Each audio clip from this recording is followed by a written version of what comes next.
Hello hi അസ്സാം വലൈക്കും നമസ്കാരമുണ്ട് സുഹൃത്തുക്കളെ. ചെറിയൊരു നമ്മളെ ലോങ്ങിൻ്റെ വിളവെടുപ്പാണ് കേട്ടോ. വിളവെടുക്കാനൊന്നുമില്ല, ആൾമോസ്റ്റ് ഒക്കെ കഴിഞ്ഞു. അപ്പോൾ ജസ്റ്റ് ഒന്ന് നിങ്ങളെ കാണിക്കാൻ വേണ്ടിയിട്ടാണ്. ലോങ്ങിന് ഏകദേശം ഇവിടെ താഴെ നോക്കിയാൽ കാണാൻ പറ്റും, മൊത്തം കിളികൾ തിന്ന് കൂട്ടിയിട്ടതാണ്. അപ്പോൾ അതിൻ്റെ വിളവെടുപ്പ് അനുബന്ധിച്ചിട്ടൊരു ചെറിയൊരു വീഡിയോ ആണ്. അപ്പോൾ അതിൻ്റെ എന്താണ് കാര്യങ്ങളെന്നൊക്കെ ഉള്ളത്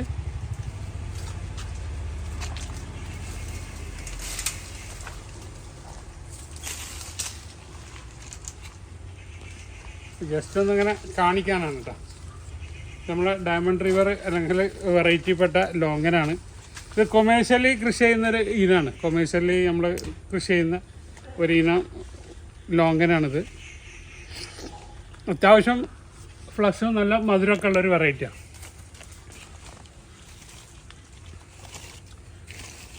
അപ്പോൾ അതിൻ്റെ വിഷയം ഇത് നമ്മളെ പഴയ ഇനത്തിൽപ്പെട്ടാണ്. ഇത് നമ്മൾ എന്തായാലും ഇത് ഫോഴ്സ് ചെയ്തിട്ട് കായ്ക്കുന്ന ഒരു ഇനം. പായാലും കുരുള്ളതുകൊണ്ട് സംസാരിക്കാൻ പറ്റില്ല. അപ്പം ഈ വിഷയത്തിലേക്ക് കടക്കുകയാണെങ്കിൽ ഒരുപാട് ആളുകൾ ചോദിക്കാറുണ്ട്, എൻ്റെ വീട്ടിൽ 10 വർഷമായി 15 വർഷമായി ഇതുവരെ കായ്ച്ചിട്ടില്ല. അപ്പോൾ ഞാനതിനൊരു 3 വർഷം മുന്നേ ഇതിൻ്റെ ഒരു വീഡിയോ ചെയ്തിരുന്നു. അപ്പം പുതിയ ആളുകളൊന്നും അത് കണ്ടിട്ടില്ല. അപ്പോൾ ഒരുപാട് പേര് അതിൻ്റെ വീഡിയോ ചെയ്തിട്ടുണ്ടെങ്കിൽ കൂടി എൻ്റെ സ്ഥിതിക്ക് ഞാനൊന്നുകൂടെ റിപ്പീറ്റ് ചെയ്യാണ്. ഫോഴ്സ് ചെയ്ത് കായ്പ്പിക്കുക എന്ന് പറഞ്ഞിട്ടുണ്ടെങ്കിൽ നമ്മൾ മച്ചുറായ മരങ്ങൾ, ഒരു 5 വർഷമൊക്കെ 8 വർഷമൊക്കെ ആയ മരങ്ങൾ കായ്ച്ചിട്ടില്ല എന്നുണ്ടെങ്കിൽ തോട്ടങ്ങളിൽ, കൊമേഴ്ഷ്യലി തോട്ടങ്ങളിൽ യൂണിഫോമായിട്ട് കായ്ക്കാൻ വേണ്ടിയിട്ട് ചെയ്യുന്ന ഒരു സൊല്യൂഷനാണ് നമ്മുടെ സോഡിയം ഹൈപ്പോക്ലോറേറ്റ്. അത് ഉപയോഗിച്ചിട്ട് അതിന് പ്രഷർ കൊടുക്കുക, ഹോട്ട് കൊടുത്തിട്ട് കായ്പ്പിക്കുന്ന ഒരു മെത്തേഡാണ്. അത് നമുക്കും സിമ്പിളായിട്ട് ഉപയോഗിക്കാവുന്നതാണ്. അതൊരു ക്ലീനിങ് സൊല്യൂഷനാണ്. പിന്നെ അതിൻ്റെ കൂടെ നമുക്ക് വേണ്ടത് SOP ആണ്, പൊട്ടാഷ്, സൾഫേറ്റ് ഓഫ് പൊട്ടാഷ്. അത് 1-2 പ്രാവശ്യം നമ്മൾ ചെടികളിൽ സ്പ്രേ ചെയ്ത് കൊടുക്കുക. അതേപോലെ സൊല്യൂഷന് നമുക്ക് വാങ്ങിക്കാൻ കിട്ടും, ക്ലീനിങ് മെറ്റീരിയൽ സ്റ്റേഷനറി കടകളിലൊക്കെ പറഞ്ഞാൽ കിട്ടും. സോഡിയം ഹൈപ്പോക്ലോറേറ്റ് എന്ന് പറഞ്ഞാൽ ഓൺലൈനിലൊക്കെ വാങ്ങിക്കാൻ കിട്ടും.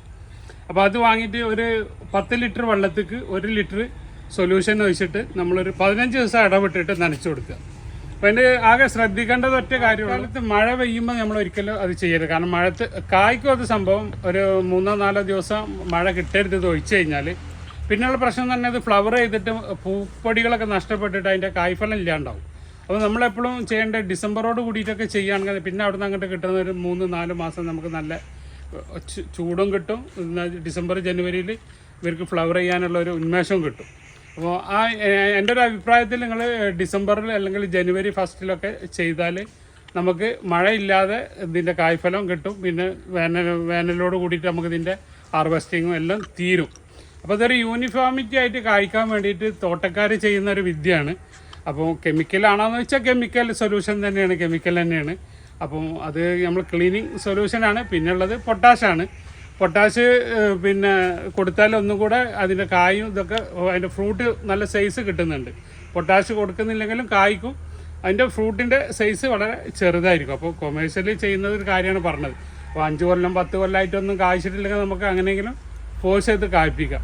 അപ്പോൾ ഇന്നത്തെ അതിൻ്റെ ഒരു ജസ്റ്റ് അതിൻ്റെ ഒരു വിളവെടുപ്പാണ്. ഇപ്പോൾ നിങ്ങൾ മൗത്ത് കാണാം, ആ പൂമ്പാറ്റ ഇതിൻ്റെ ഒരു 80% അവരാണ് തിന്ന് കളഞ്ഞിരിക്കുന്നത്, ബാക്കി കിളികളും.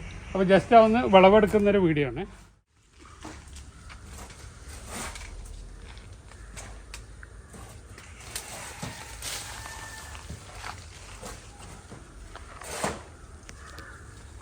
അതിൻ്റെ സൈസ് കണ്ടില്ല,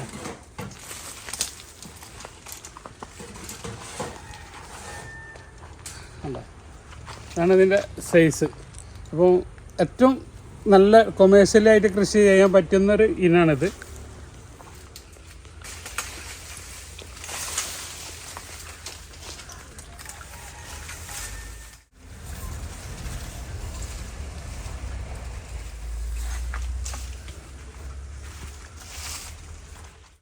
അപ്പോൾ ഇന്നത്തെ വിളവെടുപ്പ് എന്ന് പറഞ്ഞാൽ കുറച്ച് പൊട്ടിച്ചിട്ടുള്ളൂ, കയ്യിൻ്റെ ഷോൾഡറിൻ്റെ പണി തീർന്നിരിക്കണം. പിന്നെ പൂമ്പാറ്റ സമ്മതിക്കണില്ല, മുഖത്ത് കണ്ടില്ലേ, നിങ്ങളൊന്ന് ജസ്റ്റ് ഇങ്ങനെ നോക്കിയാൽ മതി എത്ര പൂമ്പാറ്റയാണുള്ളത്. ഇവർ മുഴുവൻ തിന്ന് മുകളിലുള്ളതൊക്കെ തീർത്തിക്കണം. അല്ല, അവരെ പറഞ്ഞിട്ട് കാര്യമില്ല, എന്താ പറയുക, അവനാൻ ഇരിക്കേണ്ടടുത്ത് ഇരുന്നിട്ടില്ലെങ്കിൽ നായി കയറി ഇരിക്കുമെന്ന് പണ്ട ആൾക്കാർ പറയില്ലേ. നമുക്ക് പൊട്ടിക്കാൻ സമയമില്ല, നമ്മൾ ബിസിയാണ്. അപ്പോൾ അവർ തിന്നട്ടെ എന്ന് വെച്ച് കുറേ കിളികളും കുറേ പൂമ്പാറ്റിയും അണ്ണാൻ അല്ല അണ്ണ ഇതിമ കണ്ടിട്ടില്ല. ഇതിമ ചമ്പോത്ത് കിളികളാണ്. തത്തൊക്കെ തുറന്ന് വെച്ചിട്ട് കണ്ടില്ല, കണ്ട ഓരോ കൊലയിലും നോക്കിയാൽ കാണാം. ഇല്ല കണ്ട തുറന്ന് കൊല കാണുമ്പോൾ വിചാരിക്കും നിറച്ചിട്ടുണ്ടെന്ന്. ഇതൊക്കെ അവർ തിന്ന് വെച്ച സാധനങ്ങളാണ്. അപ്പോൾ ജസ്റ്റ് നിങ്ങളെ ഷെയർ ചെയ്യാനുള്ള നോളജ് ഇതാണ്. നമ്മൾ തീരെ കായ്ച്ചിട്ടില്ല എന്നുണ്ടെങ്കിൽ നടക്കുന്നിടത്തൊക്കെ അല്ലോ അങ്ങനെയാണ്. തീരെ നമുക്ക് കായ്ച്ചിട്ടില്ലെങ്കിൽ നമുക്ക് ഇതേപോലെ ഫോഴ്സ് ചെയ്ത് കായ്പ്പിക്കുക.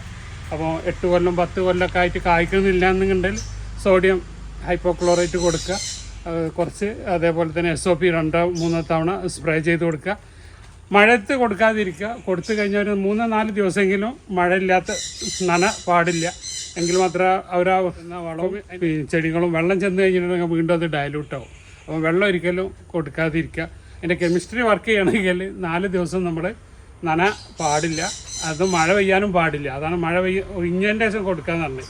പിന്നെ കൂടുതൽ മരങ്ങളൊക്കെ ഉള്ളവർക്ക് തോട്ടം ചെയ്യുന്നവർക്ക് ഒരേപോലെ കായ്ക്കാൻ എല്ലാ മരങ്ങൾക്കും ഒരേ സമയത്ത് കൊടുത്തിട്ടുണ്ടെങ്കിൽ അത് ഒരേപോലെ വിളവെടുക്കാനും എല്ലാത്തിനും പറ്റും. അതിനാണിത് എങ്ങനെയാണ് നമ്മൾക്കിത് നോളജ് കിട്ടുന്നത്.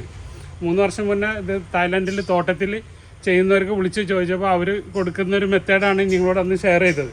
അതിപ്പോൾ ഒരുപാട് ആളുകൾ വീഡിയോ ചെയ്തിട്ടുണ്ട്. അത് അറിയാത്തവർക്ക് വേണ്ടിയിട്ട് മാത്രം കേട്ടോ. ഇനിയും ഇത് അറിയാത്തവർക്ക് വേണ്ടിയിട്ട് മാത്രമുള്ളൊരു വീഡിയോ ആണ്. ഇതേപോലൊക്കെ കായ്ക്കാത്ത മരങ്ങൾ നിറയെ കായ്പ്പിക്കണം എന്നുണ്ടെങ്കിൽ ഈ പറഞ്ഞ SOPയും സോഡിയം ഹൈപ്പോക്ലോറേറ്റൊക്കെ കൊടുത്തിട്ട് നമുക്ക് കായ്പ്പിക്കാം. ഓക്കെ. പിന്നെ ഇനി അതേപോലെ തന്നെ നമ്മുടെ ഗാർഡനിലുള്ള പലരും ചോദിക്കാറുണ്ട്, ആ തൈയിൻ്റെ ഫോട്ടോ ഒന്ന് വിട്ടുതരുമോ, ഈ തൈയിൻ്റെ ഫോട്ടോ ഒന്ന് വിട്ടുതരുമോ എന്നുള്ളത്. അപ്പോൾ എൻ്റെ ഗാർഡനിലുള്ള കുറച്ച് തൈകളുടെ BQ വെറൈറ്റി ഉണ്ട്, വൈറ്റ് ലോങ്ങന്, 4 സീസൺ ലോങ്ങന്, അതിൻ്റെയൊക്കെ ചെറിയ തൈകളൊക്കെ ഒന്ന് നിങ്ങളെ കാണിച്ചു തരാം. ഓക്കെ. ഇത് BQ വെറൈറ്റീൻ്റെ ഒരു മീഡിയം പ്ലാന്റുകളാണ്.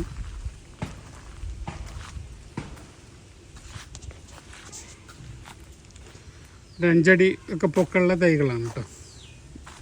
4 അടി 5 അടിയൊക്കെ ആയിട്ടുള്ള തൈകളാണ്, മീഡിയം തൈകളാണ്. അതേപോലെ അതിൻ്റെ ഹെവി പ്ലാന്റുകളാണിത്. ഇതൊക്കെ ഫുള്ള് ഫ്രൂട്ടോട് കൂടിയിട്ടുണ്ടായിരുന്ന തൈകളാണ്. ഇപ്പോൾ ഒക്കെ കഴിഞ്ഞതാണ്. ഇതാണ് അതിൻ്റെ ഒരു തൈകൾ, നമ്മുടെ അടുത്തുള്ള വലിയ തൈ. അതേപോലെ തന്നെ അതിൻ്റെ ഒരു 4 സീസൺ എന്നൊക്കെ പറയുന്ന തൈകൾ ഇത് ചട്ടിയിൽ വെച്ചാണ് അതിൻ്റെ ബാഗിലുള്ളതുണ്ട്. ഇതിലൊരുപാട് വെറൈറ്റികളുണ്ട്. ഈ 4 സീസൺ എന്നൊക്കെ പറഞ്ഞാൽ ഇത് എപ്പോഴും ഇങ്ങനെ ഫ്ലവർ ചെയ്തുകൊണ്ട് നിൽക്കും. എപ്പോഴും നേരത്തെ കാലത്തെ ഏത് ടൈമിലും ഉണ്ടാകുന്നൊരു വെറൈറ്റിയാണ്. അതേപോലെ അതിൽ 1-2 പുതിയ വെറൈറ്റികളുണ്ട്. ഇതൊന്നും നമ്മൾ ഇൻട്രൊഡ്യൂസ് ചെയ്യാനായിട്ടില്ല.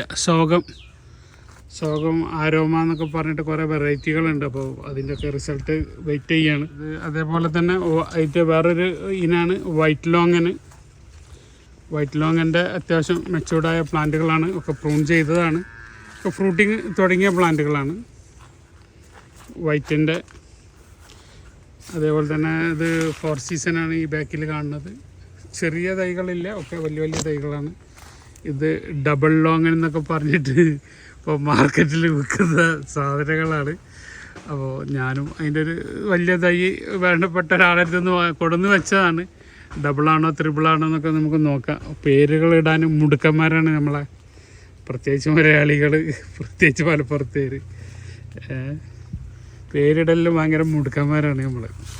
അപ്പോൾ അതിൻ്റെ അവരെ പറഞ്ഞിട്ട് കാര്യമില്ല. ഒരു സാധനം പിന്നെ വാങ്ങണമെങ്കിൽ ഇത് പുതിയ പേരിലല്ലേ പിന്നെ വിൽക്കാൻ പറ്റുള്ളൂ.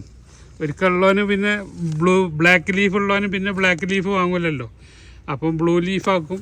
അപ്പം കുറച്ച് ആൾക്കാർ തൈ അങ്ങനെ കൊണ്ടുപോകും. പിന്നെ വേണമെങ്കിൽ പർപ്പിൾ ലീഫാക്കും. ഇത് നമ്മുടെ അടുത്തുള്ള ചെറിയ തൈകളാണ്. വിയറ്റ്നാം ജംബോ, തായ്ലൻഡ്, അതേപോലെ തന്നെ ഇതിൽ ചൈനൻ്റെ ഉണ്ട്. അങ്ങനെ മിക്സാണ്. അപ്പോൾ അതിലൊക്കെ പെട്ട ഒരു മീഡിയം പ്ലാന്റുകളാണ് ഇതൊക്കെയാണ് കൊമേഴ്ഷ്യൽ വെറൈറ്റിയിൽപ്പെട്ട തൈകൾ മാത്രമാണിത്.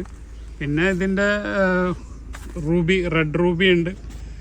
ഓക്കെ. അങ്ങനെ കുറേ ഇനങ്ങളുണ്ട്. അപ്പോൾ നമ്മൾ ജസ്റ്റ് ഇപ്പോൾ എൻ്റെ അടുത്തുള്ള തൈകളെ മാത്രം ഒന്ന് കാണിക്കാൻ വേണ്ടിയിട്ട് ചിലർ തൈൻ്റെ സൈസൊക്കെ ഇങ്ങനെ ചോദിക്കാറുണ്ട്. അപ്പോൾ ഇതാണ് നമ്മുടെ അടുത്തുള്ള ഒരു ചെറിയ തൈ എന്ന് പറഞ്ഞാൽ ചെറുതല്ല, എന്നാലും എൻ്റെ ചെറിയ തൈകളാണ്. ഓക്കെ. കൂടുതൽ വിശേഷങ്ങളൊക്കെ ആയിട്ട് പുതിയൊരു വീഡിയോ ആയിട്ട് വരുന്നവരെ ബായ്. അബ്ദുറസാഖ് തിരൂർ.